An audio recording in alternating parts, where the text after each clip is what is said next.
You know, I wish I had been with Peter on that morning. You see, I know this old fisherman's trick.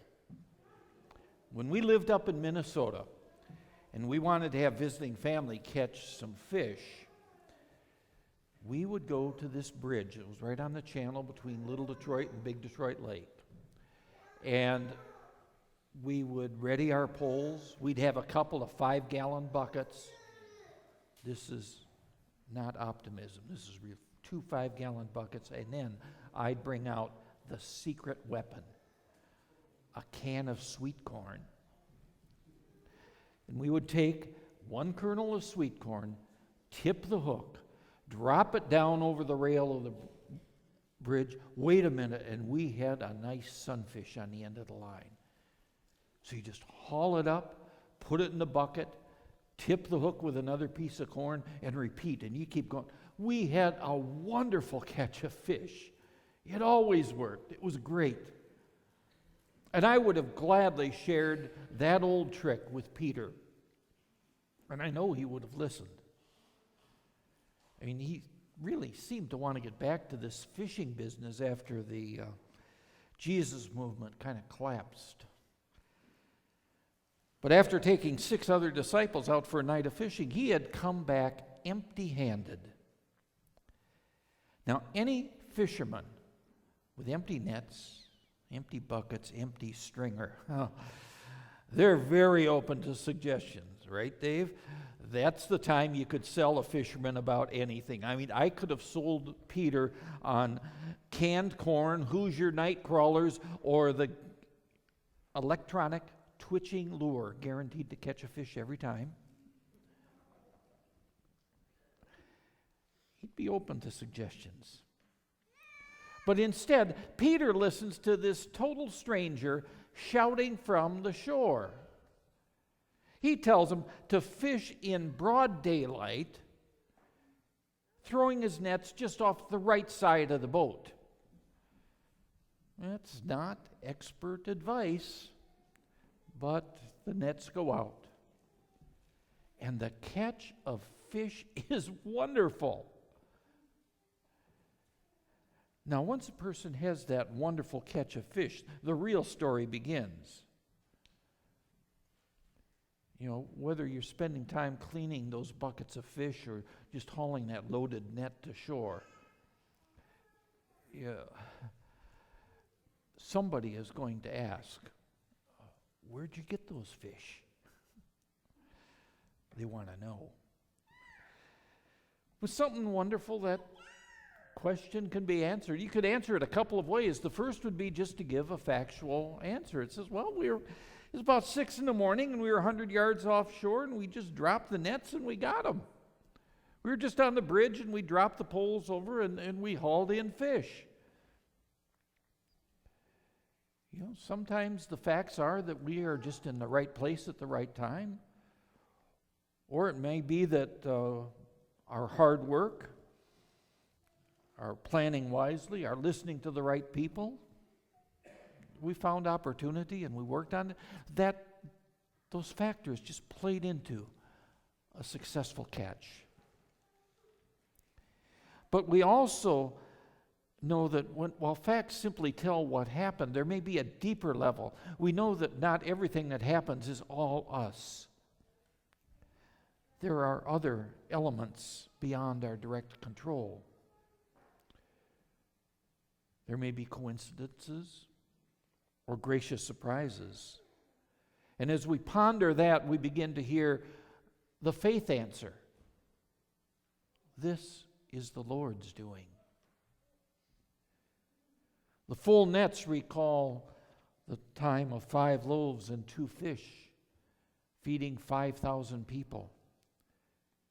In our own lives, times of healing or reconciliation, times when we find inner peace or transformation, when food and shelter are given.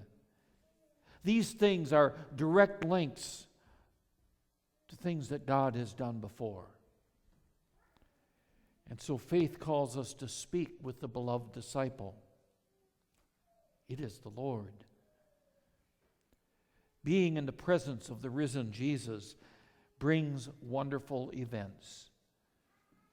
From full nets to restored lives to new hope.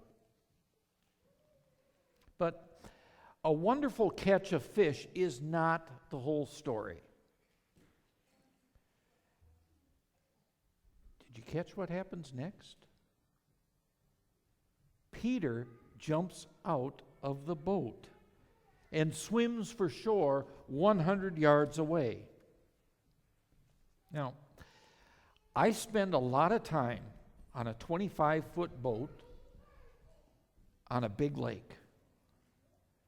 I'm going to tell you, I'm going to stay on board that thing no matter what, for 3 good reasons. First of all, the water is cold this time of year. The Sea of Galilee is 63 degrees this morning, approximately. You go into 63-degree water, hypothermia is going to come quickly.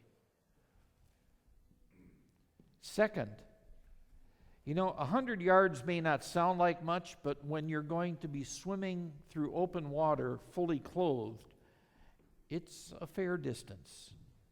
I'll stay on the boat, thank you. And third, there is a real danger of rip currents that can grab hold of even the strongest swimmer and just wash them out to sea. Anyone who knows big lakes just doesn't fool around with them. Stay in your boat and stay safe. But that attitude is found among more than fishermen and sailors. Stay in your boat and stay safe. That could apply when you really don't want to deal with that homeless family or sort through all the messes of a neighbor trapped in poverty. We may stay in our boat and stay safe rather than give generously, lest there be too much month at the end of the paycheck. We stay in the boat rather than love society's unlovables. It's safer to hang out with the A-list. And in terms of faith, people seem to feel safer trusting a God without demands on us, without costs to us, and who promises us the best. We like being safe, even if safe keeps us 100 yards from shore. So what does it take to get you to join Peter and jump out of your nice, safe boat? Now, my pastor in Valparaiso told this story. And Jeff, if a pastor tells you a story, it's true. It's right. Always was. Now, there was this young pastor who had,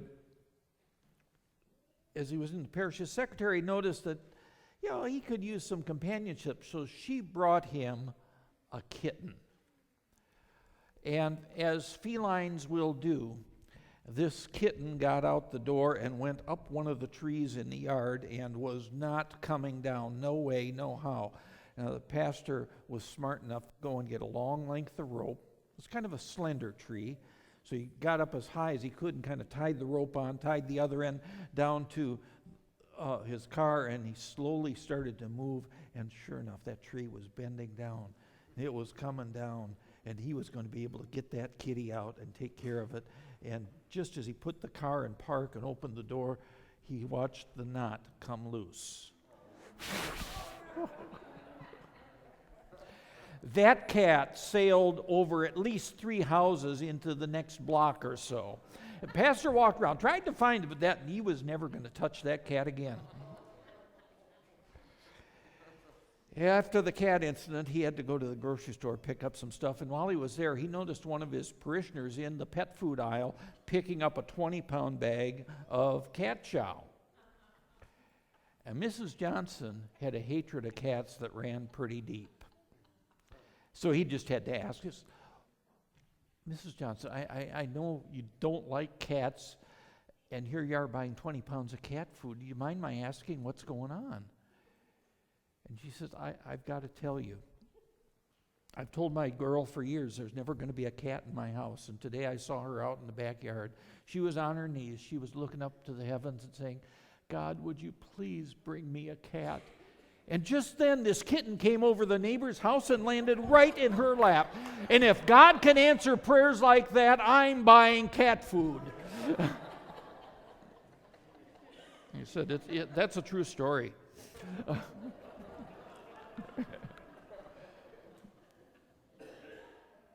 Or is it that when we see how God answers our needs,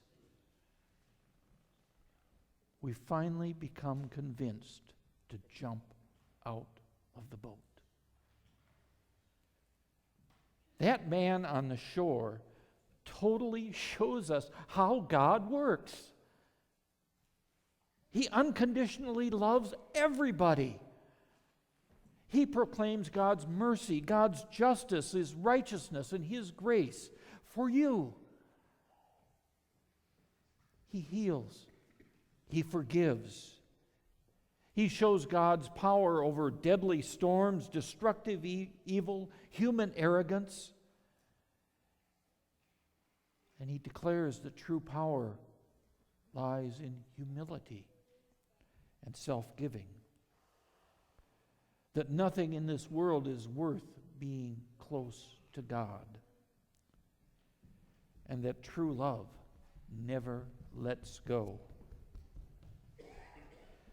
Now, when His grace starts to offend the rule keepers, when His renewal of godly living upset the status quo, when His humble obedience undercuts the powers of Jerusalem and Rome, when His desire to forgive us calls for an ultimate sacrifice, the result is the cross.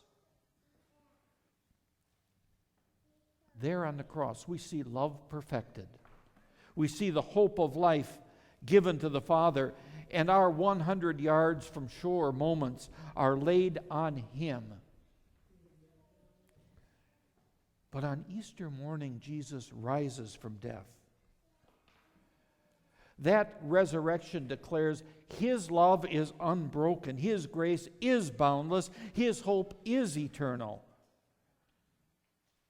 As you have longed for healing, as you've searched for acceptance, as you've ached for justice or agonized over guilt and shame, if you have wondered if death really does win, Jesus comes to us and stands on the shore answering our deepest needs. Because He is risen, I'm out of the boat and heading to Him. But trusting and following His life will not be the end of the journey. He'll gather us to feed us. Maybe some fish. It could be some bread and some wine. He'll gather us.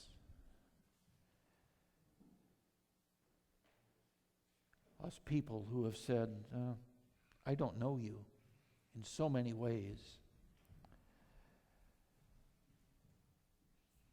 And He will tell us we belong at His table. Yeah, we still belong. We are forgiven and loved. And around His table, He will ask, do you love me? He'll keep on asking. And of course, we really do love Him, even if we've failed at it sometimes. When we find ourselves gathered at His table, being fed on His grace and renewed in His love, our mission becomes clear. Feed my lambs, Jesus says, and we will.